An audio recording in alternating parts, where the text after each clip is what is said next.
지난 2015년 11월 제주 제2공항 입지가 발표된 이후 이 공항 문제는 오랜 기간 지역사회의 주요 현안이었습니다.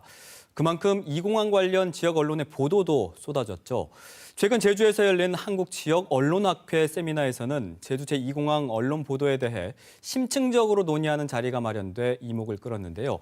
자, 이번 세미나를 준비하고 또 직접 관련 연구도 진행해온 이서현 제주대학교 언론홍보학과 교수의 이야기 직접 들어볼까 합니다. 안녕하십니까? 안녕하십니까? 네. 자, 이 공항 입지가 발표된 이후 지금 6년 가까운 시간이 흘렀는데 그럼 이 공항 문제를 다루는 지역 언론의 보도 어떻게 평가하고 계신지요?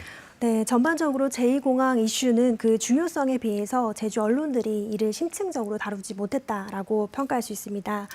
제주 제2공항은 제주 자연환경 훼손은 물론 해당 마을 주민들의 삶을 송두리째 바꾸는 매우 중차대한 사안이라고 할 수 있는데요. 찬성이든 반대든 생존의 문제와 직접적인 연관을 짓는 문제였던 만큼 제주 언론에 좀 더 세심한 관심과 그리고 치밀한 접근이 필요했다고 할 수 있습니다. 그런 관점에서 KBS 제주의 86회 기획 연속 보도는 매우 이례적인 것이라고 할 수가 있는데요. 이에 버금가는 다른 언론사들의 이러한 언론 보도 성과가 없었다라고 하는 점이 굉장히 아쉽다고 생각이 됩니다. 그렇다면 이 공항 문제를 다루는 언론 보도에서 어떤 특징을 좀 짚어내셨나요? 네, 제가 추산한 바로는 제주 지역 언론만 하더라도 제2공항 문제를 다룬 기사 양이 일만여 건이 넘는 것으로 이제 알고 있는데요. 그러한 많은 양들의 기사가 과연 어떤 역할들을 했는가라고 하는 것들을 좀 생각해 볼 필요가 있다고 봅니다. 언론 수용자의 입장에서 봤을 때 제2공항 뉴스들은 굉장히 비슷하다라는 생각을 많이 했는데요. 언론사별로 큰 차이점을 찾아보기가 매우 어려웠습니다. 모든 기사가 획일화되고 있다라는 현상. 네네, 말씀이시죠? 그렇습니다. 네. 획일화되는 현상이 나타났다고 해도 과언이 아니다 할 수 있습니다. 그럼 이 공항 언론 보도에서 드러난 문제점을 좀 꼽으라고 한다면 어떤 게 있을까요? 가장 큰 문제는 아무래도 현장성의 부재라고 할 수 있을 텐데요. 물론 이것은 한국 언론이 갖고 있는 보도 행태의 문제라고도 할 수 있습니다만 이번 제2공항 이슈에서 그러한 것들이 여전히 개선되지 못했다라고 할 수가 있는데요. 여기서 말하는 현장성은 단순하게 마을을 찾아갔느냐에 국한된 것이 아닙니다. 그 마을 주민들이 제2공항을 왜 찬성하고 있고 왜 반대하고 있는지에 대한 구체적인 이유들을 언론이 제대로 다뤄주지 못했다고 생각이 되는데요. 특히 국책 사업으로 인해서 이제 다양한 이해 당사자들이 있는 만큼 피해를 입는 당사자들의 목소리를 충분히 담아주었다라고 담아내야 되는 것이 너무나 당연한 일임에도 불구하고 언론이 그렇지 못했다라고 생각을 합니다. 네. 이번 세미나에서 교수님께서 마을 미디어 깃발이라는 주제로 연구 결과를 발표하셨더라고요. 근데 이게 어떤 내용인지도 좀 궁금하고 여기서 그 깃발이라는 게 어떤 의미를 담고 있나요? 네, 이 깃발 연구는 저희 학과 동료 교수님과 저희 대학원생들이 함께 지난 1년 동안 준비해온 그런 이제 제2공항 관련된 다양한 연구들 중에 하나라고 할 수가 있는데요. 흔히 미디어 하면 신문과 방송을 떠오르기 마련입니다. 하지만 저는 깃발도 분명한 미디어다라고 생각했고요. 그것이 제 연구의 출발점이다 할 수가 있습니다. 그래서 마을 주민들이 자기 주장을 펼쳐낼 수 있는 하나의 수단으로 깃발을 선택했다라고 할 수가 있을 것이고요. 그러다 보니까 이들은 그 마을 깃발을 통해서 그들의 어떤 결연한 의지라던가 투쟁의 의지 이런 것들을 보여주고자 했다라고 볼 수 있습니다. 예전에 신문과 같은 그런 느낌이 그렇습니다. 드네요. 네. 그럼 이 깃발은 누가 어떻게 만드는 겁니까? 깃발은 신산리, 난산리, 수산 1, 2 세 개 마을에서 마을 주민들이 자체적으로 이제 만들어서 제작을 하기 시작을 했는데요. 마을의 의제를 표출할 수 있는 정말 간단하면서도 효율적인 수단으로 깃발을 봤다라고 이해할 수 있습니다. 처음에는 마을별로 이제 자체 제작을 해왔었는데요. 그 이후에 세 개 마을이 연대를 하면서 공동 제작을 하는 시스템으로 바뀌었다라고 이해하고 있습니다.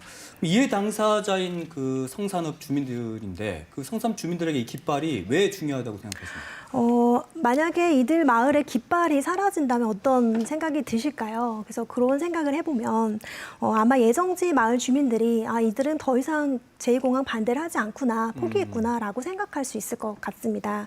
마을 주민들에게 깃발은 그들의 반대 의사를 표현하고 투쟁 의지를 만방에 알리는 하나의 상징 그 자체였다고 할 수가 있는데요.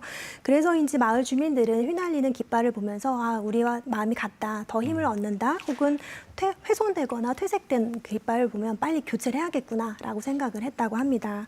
그래서 아마 이들에게는 그들의 입장을 표명할 수 있는 그러한 어떤 절박한 미디어였다고 할 수 있을 것 같습니다. 국책 사업 같은 대형 갈등 이슈를 다루는 그 언론의 문제점으로 갈등과 관련된 어떤 뭐 객관적인 현상이라든지 실태를 보여주는 게 아니라 갈등을 둘러싼 쟁점을 우선 반영하는 그런 경향이 있다라고 지적을 하셨더라고요. 좀 정리를 다시 해주신다면요. 네, 사실 갈등 이슈가 갖고 있는 본질적인 문제를 좀 살펴보아야 되는데요. 모든 국책 사업은 다양한 이해 당사자들이 연관되어 있기 때문에 그 이슈, 쟁점이 굉장히 많을 수밖에 없는 거죠.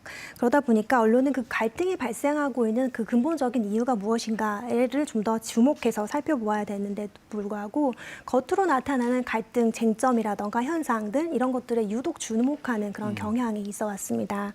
그러다 보면 결국 갈등만 남고 본질은 사라지게 되는 그런 현상이 나타나게 되는데요. 저는 언론은 이래서 안 된다라고 하는 입장을 표명하기 위해서 그런 표현을 사용했습니다.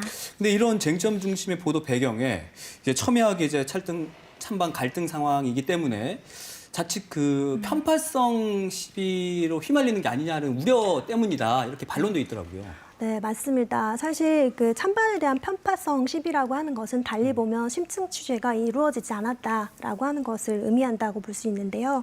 대부분의 경우에 편파성이라고 하는 거는 이제 심층 취재를 없이 한쪽의 입장만을 중계 보도하거나 어느 한쪽에 분명한 의도가 담긴 자료나 보도 자료 이런 것들을 그대로 기사화하는 경우에 나타난다라고 할 수 있습니다. 저희 언론학 연구자들은 이러한 편파성이 주된 원인을 언론사가 이제 편의적으로 취재를 하고 있고 적인 정보원을 선택하기 때문이다라고 보고 있는데요. 그래서 따라서 이제 편파 보도를 최소화하기 위해서는 심층 취재가 불가피하다라고 말할 수 있겠습니다. 자, 이제 이공항 문제가 환경부의 전략 환경 영향 평가 반려 결정으로 어떻게 보면 이제 분수령을 또 맞았는데 그럼 앞으로 언론에서는 어떤 점을 좀 짚어야 할까요? 네, 이번 환경부의 반려 결정은 이제 그냥 만들어진 게 아닙니다. 아시다시피 제주 지역 언론사들이 언론 그 도민 여론조사 비용을 이제 됐고요. 그 차이는 크진 않았지만 반대 의견이 다소 높은 것으로 나타났습니다. 마을 주민과 제주 도민 그리고 KBS가 지속적으로 제기했던 제주 환경의 중요성이라던가 절차적 공정성 그리고 신뢰, 정보의 신뢰성 등에 대해서 지속적인 어떤 문제 제기를 했던 결과라고 할 수가 있는데요. 결코 가벼운 문제는 아니라고 생각을 합니다. 네. 그래서 제주 언론들이 또다시 국토부의 결정을 기다린다거나 아니면 이번 대선 이슈에서 제1공항에 대한 문제를 부각시킨다고 한다면 그것은 언론의 책임을 스스로 져버리는 행위나 다를 바 없다라고 생각합니다. 네, 알겠습니다. 앞으로 좀 변화하는 지역 언론의 보도 좀 기대해 주시기 바라겠습니다. 네, 오늘 말씀 고맙습니다. 감사합니다. 네.